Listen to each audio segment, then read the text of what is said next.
Hello, friends. Welcome back to the Reiki Women podcast. My name is Michaela from Heartscapes Reiki. With me today, as always, are my beautiful colleagues, Bronwen with Reiki with Bronwen and Carrie Varela with the Reiki Healing Society. And we often talk about the role of Reiki practitioners and teachers, all different aspects of what it means to step into that role, to step into that space in our communities. And today we want to continue that conversation.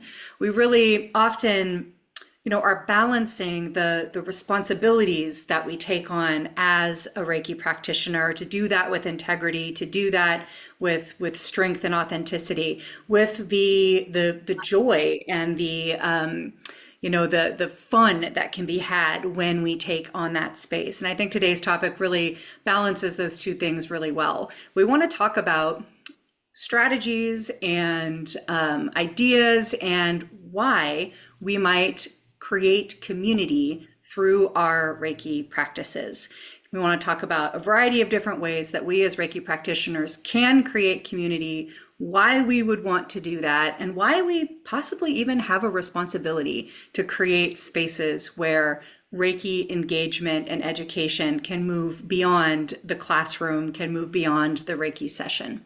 And so I'm really excited to dig into that with the two of you, because it's something that has mattered a whole lot to me in my journey of learning Reiki. My teacher was particularly adept at building community, and I benefited greatly from that and learned quite a bit as I stepped into my journey. So I look forward to the conversation, and I would love to open it up to the two of you to just see what comes top of mind when you think about building community through your Reiki practice. Well, I'll go for a quick one first, Carrie. So my first teacher was not adept at creating community.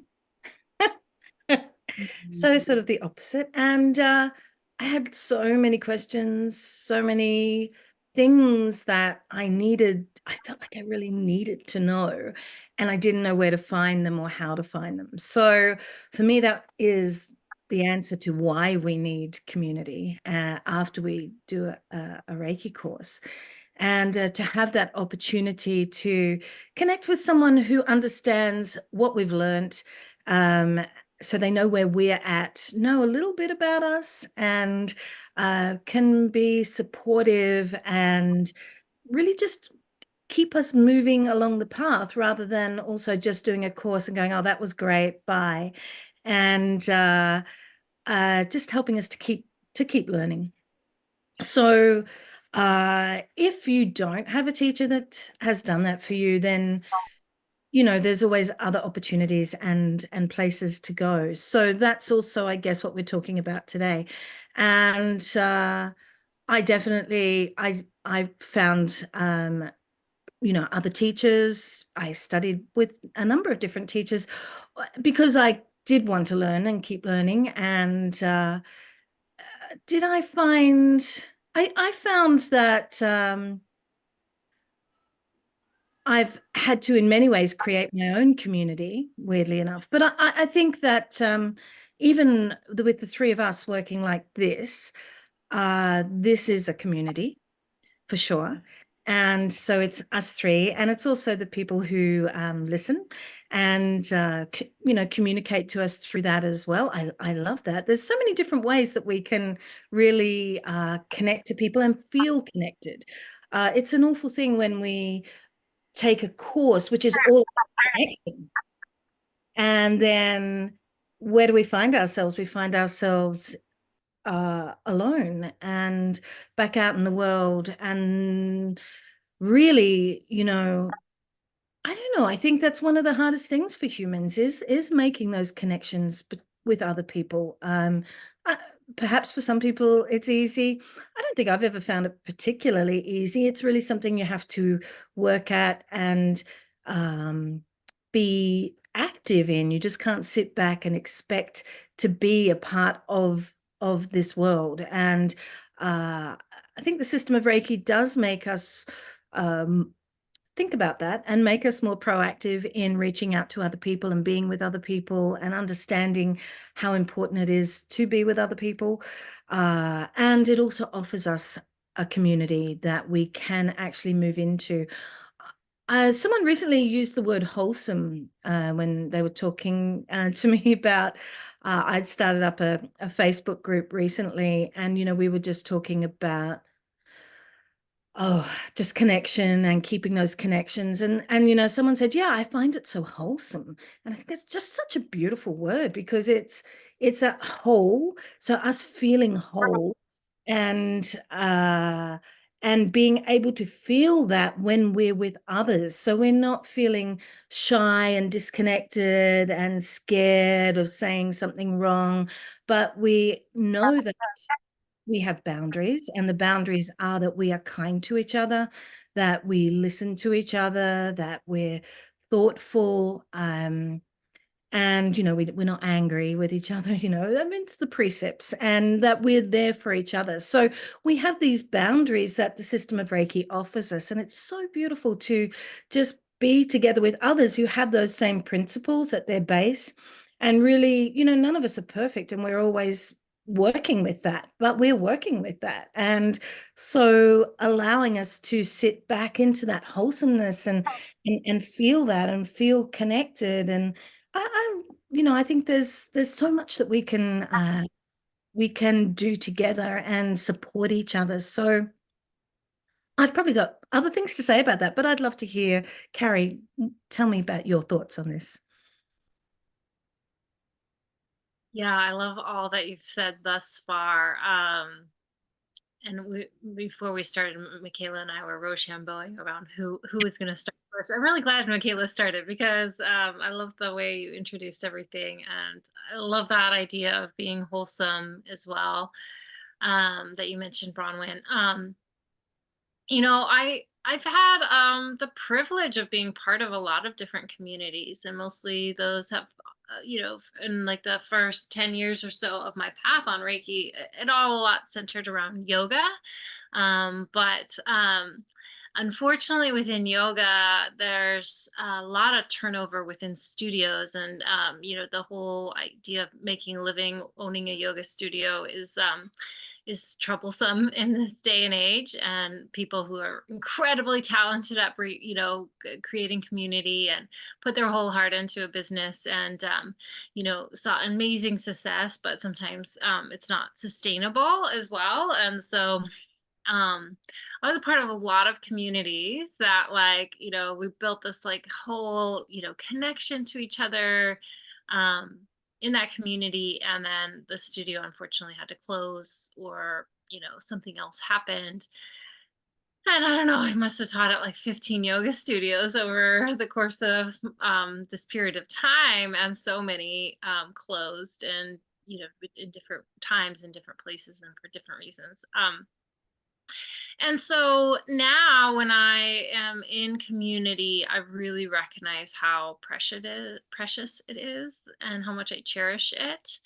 And that community continues to go on well after, maybe the initial coming together has happened. And so I still feel a sense of community with people that I've met through these different communities, and there was a lot of cross pollination and crossover as well. But yeah, that sense of belonging really sticks with me long past, whenever that initial container kind of dissolved and melted away. Um, so I think that there's so many benefits of being in community. I think, to help us on our path with our practice is one of them. Like if we just were isolated and did our practice alone, in our closet every day, like it wouldn't be that inspiring, right? But it's actually incredibly inspiring to come together in community. And if we can get, the right mindset, like get out of a place of comparison or self-judgment about it, then it can be so, so nurturing, and really an opportunity for many people to lead, many people to shine, many people to feel seen. And I think that that's sometimes at the heart of it is it's kind of ironic that we probably all want to feel seen, Yet there's probably some barriers of vulnerability there. That's also something that I think you have to look at when you talk about yourself in community, is how I want to be seen, and am I willing to be seen for who I am? And so those are all kind of things that I've explored in community, and using all of my experiences has really taught me to value community, and that not value it in like a certain dollar amount. It's actually priceless. There's really no value you can put on it, to have that beautiful human connection, but then also to inspire me to try to create more community and feel a sense of community, with the Reiki students that I have, with the larger Reiki community, to feel a sense of belonging on the path of Reiki, and other communities that I'm involved a part of too. And it's not easy in this day and age, I don't think. Potentially it could have been easier, for generations behind us who, maybe found community with their church or religious organizations, or neighbors, or, just different ways that we can find community, right? I still think that that's all there, right? Like you can still find community, meaningful community. But yeah, with the internet, it opens up a lot of opportunities for community, but it also opens up us a lot to overwhelm and just not knowing, like, how to really genuinely connect. And yeah, so I think, community is feeling safe in community, feeling safe to be heard, safe to be seen, be your full self, to be in community in a place that, it isn't about romantic connection necessarily, but is about human connection, about finding some common ground.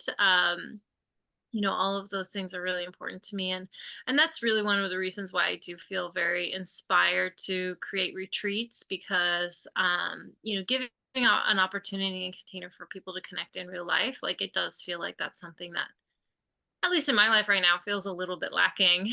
And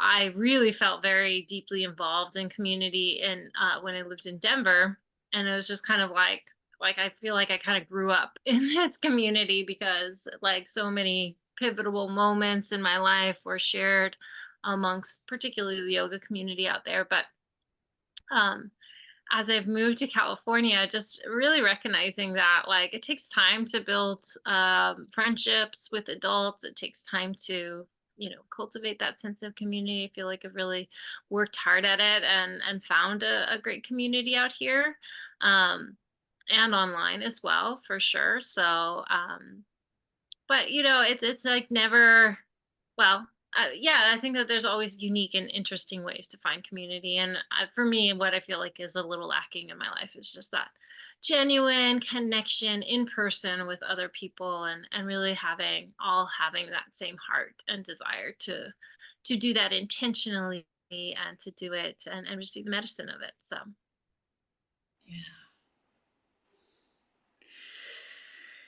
Yeah, we all got real clear about the importance of in-person community over the last few years. Yeah, when we had to so significantly censor in-person engagement for such a prolonged period of time, I know I definitely got really clear about what it meant to me to have in-person communities, and really clear about how grateful I was that we could have online community, that is a resource that we have. But Bronwen, you shared something really that struck me as really poignant in your piece, which is that, at its heart, the system of Reiki, particularly when looked at through its origins, is about interconnection, right? It is about relationship. And oftentimes, that emphasis is on that kind of spiritual connection and relationship in the unseen realms, and, feeling in our own meditation that we are part of a larger life, that we are not isolated, but we are connected to this web of life. And that can be a really powerful thing to bring into our private practice and to cultivate as a sense that we have that we can carry with us. But we really can't stop there, right? Because, if we're going to be true to our way and our being, well, our way, the path that we're walking in our life, absolutely involves relationship and involves community. And, then to something that you shared, Carrie, that is so important to hold in this conversation, and I love that you named it, is the vulnerability of that. Because relationship and community can be fraught with many, many, many different experiences. I know for myself and, many of the Reiki practitioners that I know, we tend to be a rather introverted lot. Most of the Reiki practitioners that I know, at least I perceive them, or they have shared that they identify as being very introverted. And there can be a real, vulnerability in opening up space to be in regular community with groups of people, even if it's in a structure, or, such as being around learning the system of Reiki and continuing our practice. But really, that's where our practice can be at its most vibrant, right? Is when we're engaging in our practice, when we are in the midst of life, in the midst of community. And so it's, it not only fills a human need to create communities around our Reiki practice and to step into that capacity and that responsibility as a leader. We've talked before about the Reiki practitioner, and in particular the Reiki teacher, as, having a leadership role. We did an episode specifically on that a while back. And we can see the importance of using that positional authority that we have as a leader in community to actually create community and to create spaces where people can be in their Reiki practice together. And, the way that those spaces can look varies quite a bit. We'll probably talk about some specific, like right now we're talking about the why, but we'll get to a little bit of the what, what types of communities have we created, and what types of communities have we witnessed others create that seem successful. But really, sitting with that why, being able to create those vulnerable spaces for deepening our learning and to take the risk of that being messy, which inevitably at some point it will be, as one who has been part of many communities, and several, pretty long-standing Reiki communities. There's times when there is messiness and there's difficulty, but what a perfect, playground, what a perfect master teaching experience to bring our Reiki practice to, when we are in a community that matters to us and there's something challenging that is occurring inside of that. And so it really does matter, and it is something that we can do as Reiki practitioners, and that is really needed. Oftentimes, I see new Reiki practitioners talking about feeling really lost and feeling like they don't know how to move forward. And, it's obvious that they're not getting that continued support of a community past their Reiki training. I almost feel like, as a teacher myself and as a teacher of teachers, I have a Reiki teaching apprenticeship. We do a unit in how to build community, because I see that as a responsibility that I have to pass that on to future teachers, to really have in their mindset that this is part of the job, this is part of the role, is to, in whatever way is accessible to you, whatever way is, feels joyful, feels achievable, to make those spaces for people to not feel so alone. I think, Bronwen, you said earlier, the need to have spaces where people understand us and understand this practice and understand the journey of this practice. And not everybody has that in the community where they are, right? And so being able to hold spaces online or hold spaces in person that people can find us, find other people who will understand them. And, together, one of the things that the conversations that has often come up inside of the communities that I operate is, how do I talk about Reiki to the people in my life who don't understand it? How do I, get really, really clear about it with me inside of this community of people who understand, and then let's all, work together to create language that's going to help me communicate this out to other people. But yeah, the importance of just really having that space where we can, at least have some commonality. Obviously, there's always going to be differences, but to have a little bit of that mutual understanding.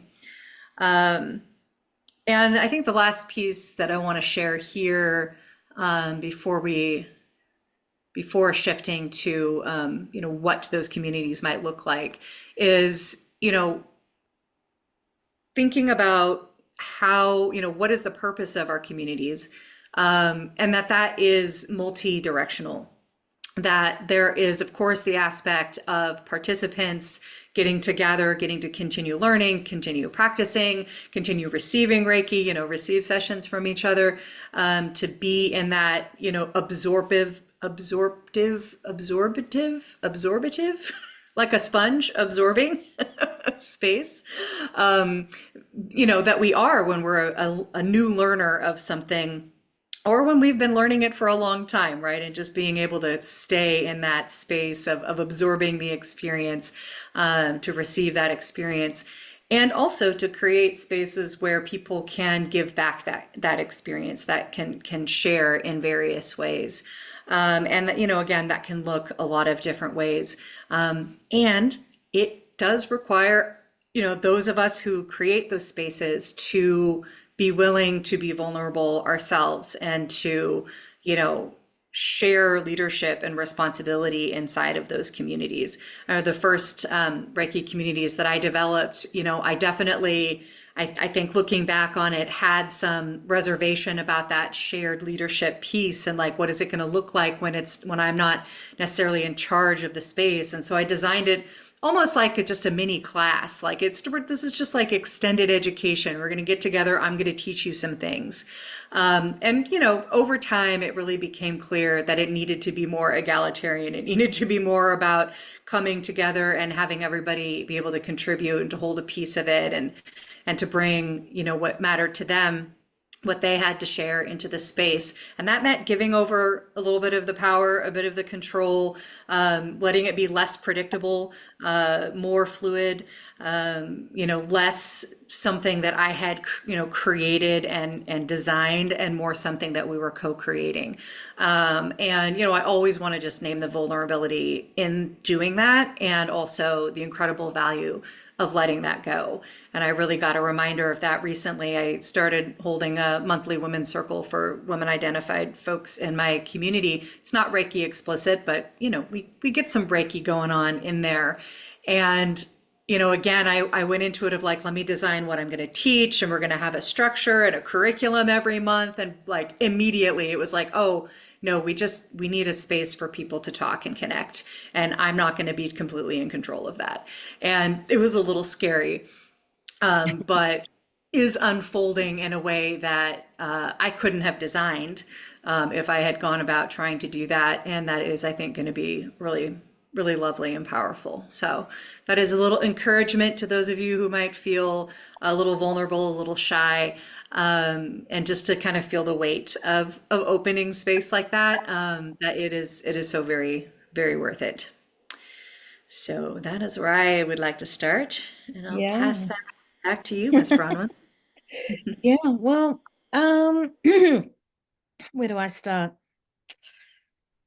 The one thing, just in something you said there, people coming together, you were saying, it sort of goes both ways. It sort of goes both ways and sideways. What I've found also in a lot of courses and where people are with others and they're all growing at the same time in their own ways individually, but everyone is shifting and changing, and how that makes us so open to each other and tolerant of each other. And so that experience is quite a unique experience. And it's something that when we finish a course, for example, we are back on our own. So a lot of people I notice in classes, they remain friends. So we're sort of going sideways as well. So it's not just about sort of like being there and teacher-student experience, but this thing of just making great friends who might be totally different to us, but we've been through something together and we understand what it means to allow someone to be themselves and to grow. So that's also just such a beautiful part of being in a community of Reiki people, I think. Yeah. I know for myself, I was really scared of forums and things like that. When I first started um, the system of Reiki, I remember I got my first computer and I made, like, with the help of someone, a very long web page, which was 1 page long. And I was so excited, and there were no real forums or anything like that at that time. And then, email sort of was growing and I'd get these really weird emails. I was just saying the other day, I used to be scared to open up the email thing in the morning, right? Because it's just it felt so invasive because I wasn't used to that idea that people would be in your face like that. You know what I mean? So talk about introverted. I think that's sort of like very, I don't think, I really, I've always liked my privacy. And I think, well, that felt so strange, and I did get weird emails. I was just saying there used to be some guy who used to write and say, that the surname Steiner, which I had at the time, meant the devil. And, there was all this weird sort of shit, right? So, it was sort of scary to open up emails. But anyway, I sort of got, I became more resilient. But at forums then, oh, so scary, like I felt like if I wrote something on a forum, someone was going to say, no, that's wrong, right? So it's like that vulnerability you're talking about, Michaela, I felt like I couldn't do it. And instead of stepping forward into that, I stepped back. And I spent many years just like not interacting online at all because I just didn't know how to do it. And I've been so pleased that in the last couple of years that I've managed to step into that. I mean, even this, I mean, I would never have thought of doing something like this. So, but stepping into that and understanding that you need to, I guess things have changed in the online world as well in that time, that people have become a bit more responsible. It seemed like there was, I could be totally wrong here, but it seemed like there was a time where people just were like, wow, I could do anything, say anything. But I think people are starting possibly to stop doing that so much. Am I right? Do you think? No, I don't know. But, I hope so. And, I hope that people are more responsible with how they actually are with each other and thoughtful with that. Anyway, I've really enjoyed stepping into that. And so I don't know that much about this subject, about all the different places you can go. And I know, Carrie, you're very good at this. And probably Michaela too. But like I said, I started my own Facebook group, and that was a big step forward for me to actually do that. And I feel totally great and at peace and happy. And so things have really changed for me with the online world and my experience of it. And I do think it's something about claiming my own space in that. And yeah, there's something about that. But also, I also loved, I think, Carrie, you just spoke about that, about people being seen. And I can see how by supporting others, that in the same way that, I feel or I felt, and allowing that people to be seen and know that they are safe is just, it's just such a special feeling. And I really love that. And I love that we can have those connections. We can create our own world uh, without having to sort of interact with a lot of the stuff out there that may not be so wholesome.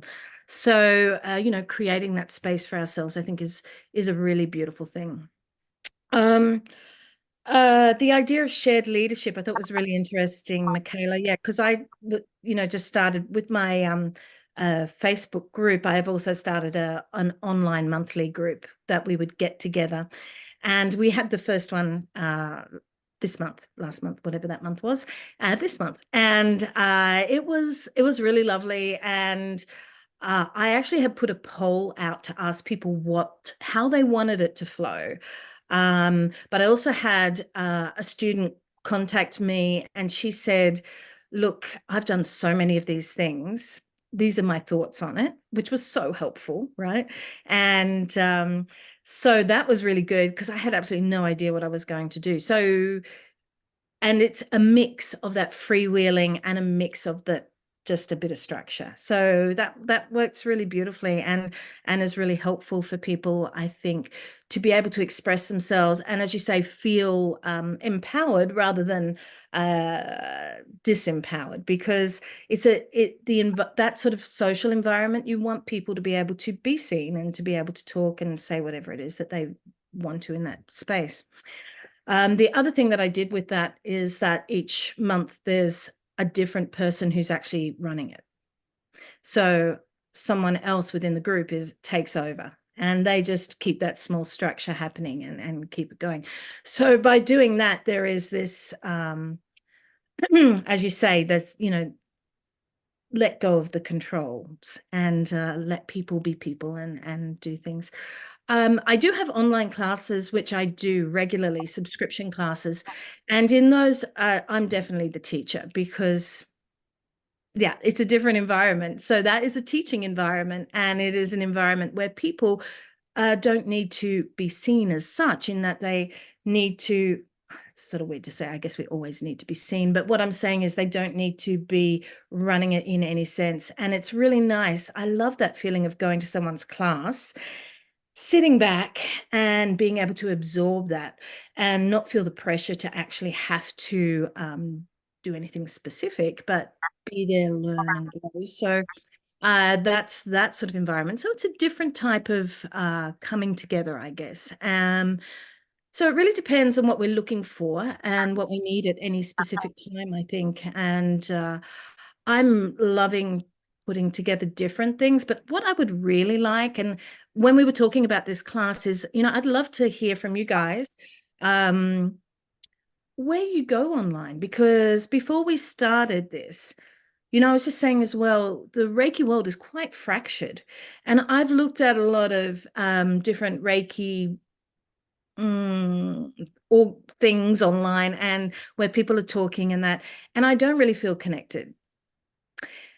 And, so finding places to go where it is safe and, but where I feel like I can continue my experience of being in community.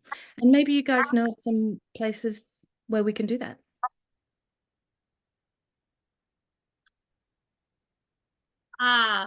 That's such a good question. I mean, I think it's so unique to individuals, but I think we've really named on some, I think, core threads that really do come together, especially in creating community amongst women, which is, to me, is really what at the heart of that rests is a desire for a non-hierarchical way Yeah. of being in a relationship. And a lot of times community is kind of hierarchical in the sense that there might be one or a group of people who are kind of, facilitating that community, whether it be the three of us in the Reiki Women podcast community, whether it be, each of us as individuals in our own private Reiki groups, that we're facilitating.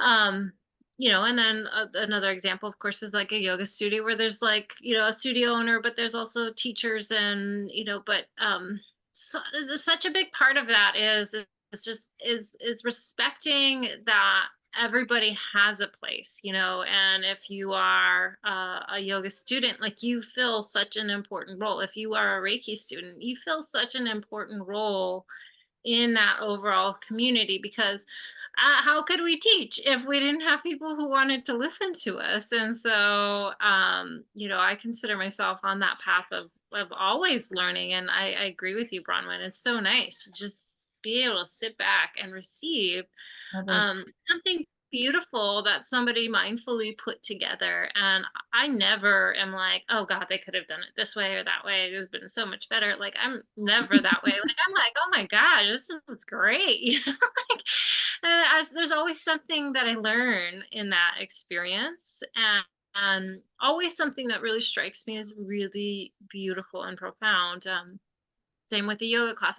I've taught thousands of yoga classes. I've been to thousands of yoga classes, but every time I roll out my mat, there's some magic there. Every time I step into my Reiki practice, there is something that I receive from it. And actually, there's one point that I wanted to mention is, when we talk about Reiki from its origins and try to kind of bring it back, mindfully connecting it back to, in particular, the origins of some of the concepts of Reiki from Buddhism. In Buddhism, they talk about the three jewels. The three jewels are the Dharma, which are the teachings, and the Buddha, which is our own inner light, and then Sangha is community. And it's really all three of those things that help us create a balanced practice, how to be in relationship with Reiki. And so it is about, it doesn't matter how many times you've listened to the teachings of Reiki, or you kind of teach a Reiki level 1 course, or even retake a Reiki level 1 course. It should be wonderful to sit back in the teachings of it. Like, it shouldn't be boring. It shouldn't be like, oh, I've already done that before. It's like, this is coming back to my foundation, my roots. Also the practice of Reiki, yes, is deeply inside of us, right? Like, that's really where it begins. And like you mentioned, Michaela, so much, in different aspects of Reiki is really focused on that. Is really this, connection, myself to spirit, and really everything else doesn't matter. But I think, you stay in that for long enough, you start to realize that everybody around you is your teacher too, that, like, divine isn't just somewhere up in the clouds. It's actually in the people in our life and who we choose to be in relationship with. And so everything about community is relationship. And in today's such a number driven world, where it's like, oh, like, this group has so many numbers, or this person has this many followers, and that tends to kind of strike us in that ego way around legitimacy and belonging, ownership, all those things, is to remember that people and numbers are people. uh, which it doesn't really work on social media, because who knows how many fake accounts are out there.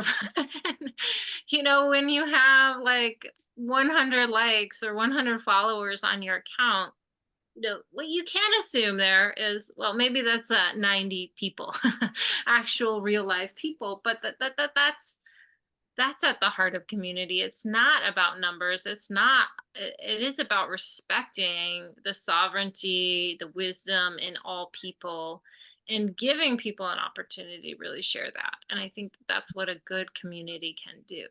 It gives opportunities for many people to lead. It gives opportunities for people to show up and share their beautiful things and their unique gifts and wisdom. So how to find community, I think it starts with an open heart to look for it. I find community in the place where I live. I find community, I live in a really small town. So one of the things that I haven't been able to do, but I hope to do as I grow older and have less responsibilities, is like to be really a part of the governance of the town.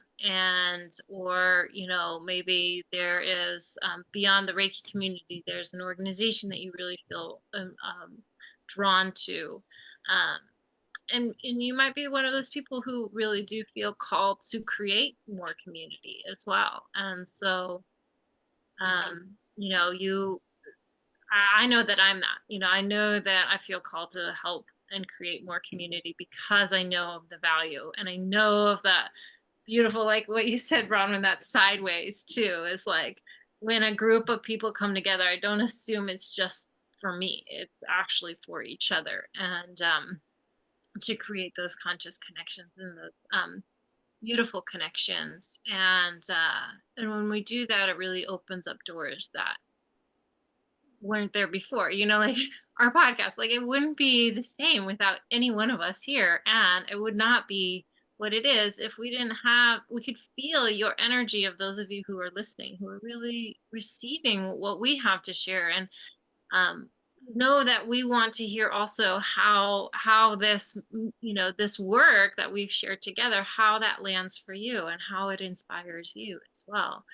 um, and that I'm really proud of what we've created with this community too, because we are speaking a different language and a different way of being in relationship with Reiki. And I hope that is really meaningful too, because I think for me, that was one of the barriers about creating community amongst Reiki practitioners is, first of all, so many people didn't even know we're not even like talking the same language. And then there's so much comparison and self-judgment and fear of being seen that I felt like it was really hard to create community. And so, for example, my community, Reiki Healing Society, is really about recognizing that we are all equals on the path of Reiki. Like, when you've had a deep, meaningful experience of Reiki, like, it becomes a part of you.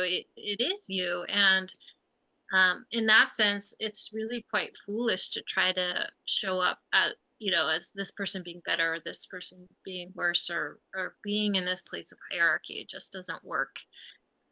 What does work is when we can come together and really honor and respect and acknowledge each other for what we have to share, our own unique contributions. Yeah, absolutely. I love this distinction that y'all are making about the sideways connections in community. And, as I'm kind of thinking about your question, Bronwen, of like, how do we find it, right? Where is it? What is it? How do we find it? That's both a simple and a complicated question, right? And it's going to vary so much depending on where we are, right? So the scenario for one person might be very different from another person. But thinking about it, it seems like there's kind of three categories that we can look at. There's the big, like, online community spaces, through Facebook, through other social media sites, where thousands of people are going to come, and gather around Reiki as a broad term, right? And so we're going to get people from all lineages, from all perspectives, all different opinions, talking, sharing, arguing, all of the things, promoting their stuff, and that can be an overwhelming place to be, as you said, Bronwen. It can also be a starting point for finding the next category, which is those smaller, more localized, intimate community spaces. And localized can mean literally in your own community, right? So maybe somewhere that's in your town, but it can also be a online space where people are coming from different places, but there's still this intimacy. It's a smaller group, and the focus is going to be a little bit more narrow, meaning more likely to have people who have similar viewpoints on the system of Reiki, maybe are from the same lineage, or have taken similar classes, have similar values. It's going to be a more intimate place, and probably, to a point that you made, Bronwen, a little bit of a safer place. Certainly those giant online forums where you have thousands of people with very strong opinions that differ from each other, like any online space, can be a nasty bit of business at times to be in there. I have been attacked in places like that. I have, gotten in heated arguments myself. I've not always been proud of the way I have interfaced in such spaces. Not always. I've gotten a little heated at times. But I have also connected with people where we did, have that like-mindedness, and then was able to step out of those mega forums into more intimate spaces with those folks. So if you are, a person who's like, I really do need and want community around my Reiki practice, don't know where to begin, that can be a fruitful place if you can be discerning about how you engage, and really pay attention to what people are posting, and have a little bit of agency to perhaps connect with a person that you really feel like-minded about and ask them, are you part of a Reiki community? Do you run a Reiki community? Would you like to start a Reiki community when you find those places? And then, thirdly, there's that sideways connection. If you're not finding the community that you want, you can absolutely build it, right? You don't have to be a Reiki practitioner or teacher or somebody who has a business to create a Reiki community, right? You just have to have a passion for it and a willingness to open the space. That type of kind of grassroots self-generated community can start at a local library. Oftentimes local libraries have community spaces that people can use for free when they're offering a free thing, perhaps meeting rooms, different types of setups, or perhaps a local yoga studio or business that would be welcoming to creating space for such a thing, or it can happen in your living room. I have been a part of all of those kinds of things, right? That people took the initiative to create that space themselves. But if you really do want to step into an established community that is more intimate, that is more, more safe, or more of a, brave kind of space where people know each other more, then there are some strategies for finding that place if it isn't obvious to you, if your teacher or somebody hasn't started that space. The sorts of things that came to mind is to begin with the people who are creating content that you can access easily on the internet or in your community. So, for example, podcasts, YouTube channels, blogs, places where people like the three of us who are passionate about Reiki are putting our thoughts out there in the public spaces. When we find those voices that we connect with, we really resonate with what they say, we enjoy showing up for their videos or tuning into their podcast, then we can make a communication. Do you have an online community that you run? Do you recommend one with folks that you trust? So sometimes it takes a little bit of, breadcrumb following, right? I really resonate with this person's message, their voice, their teaching. Great, let me reach out to them. Maybe they don't have a community, maybe they have one that they can offer. There are numerous Reiki practitioners who do hold weekly or monthly community spaces that look a whole lot of different ways.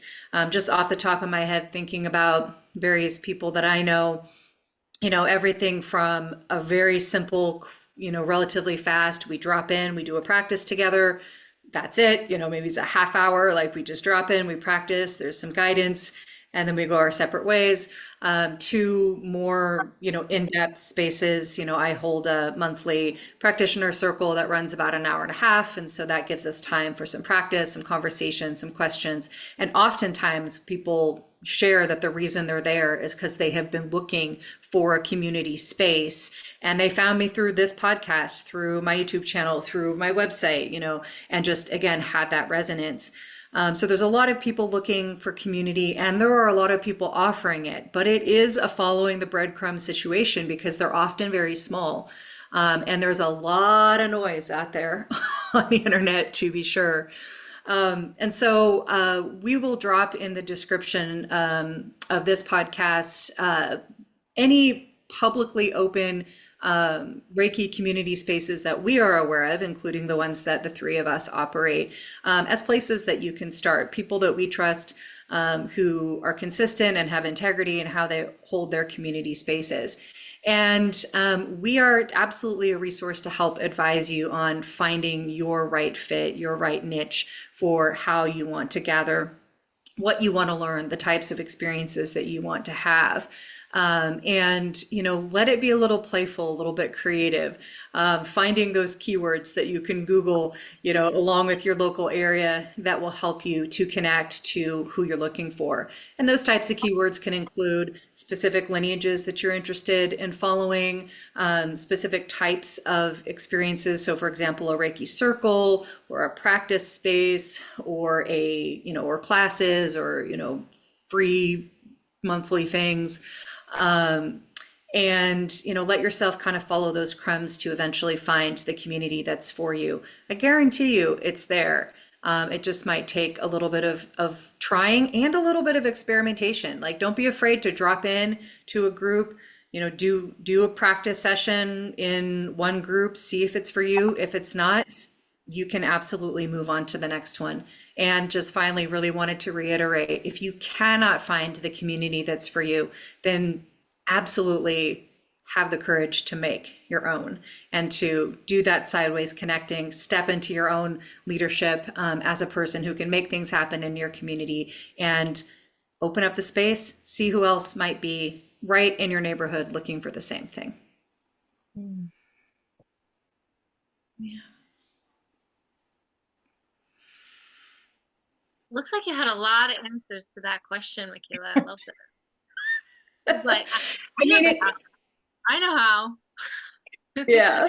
Well, it's been a central, because again, my original teacher, I haven't studied with her for many years, but I was with her for about 3 years, and she absolutely prioritized community, and still has many, many, many layers of ways that people can be involved. As a practitioner, as a learner, as a Reiki curious person, many different ways that people can step into, that sort of space. And so I really am grateful for that early on modeling of the importance of that, and the diversity of how that can look. Yeah. So, any final reflections on this juicy topic as we come to the end of our time? Nope. Good one. Yeah. All right. Well, I think then where I would love us to land is thanking you, dear listener, dear viewer, for being a part of this community. As Bronwen and Carrie have said, creating this podcast, has created community among the three of us and the extension of those of you who engage. And even if that engagement is listening and receiving this conversation, if it involves dropping comments, having a conversation with us in the comment section, coming on over to our Facebook group to continue that conversation and to contribute your thoughts and ideas, we really are grateful for you, because otherwise, we'd just be sitting here talking to ourselves, which would be valuable, but it might be hard to be consistent every single week if we were just talking to ourselves. So thank you for showing up as our community in this endeavor. And we will put some of those resources down below so that you can play with what might feel like a good fit for you. Let us know your experiences with Reiki community, the good, the bad, the ugly, the absolutely disgusting on the internet. We want to know all about it in the comments section down below. And until next time, we're so glad to have you here. We love you. Have a great week. Bye.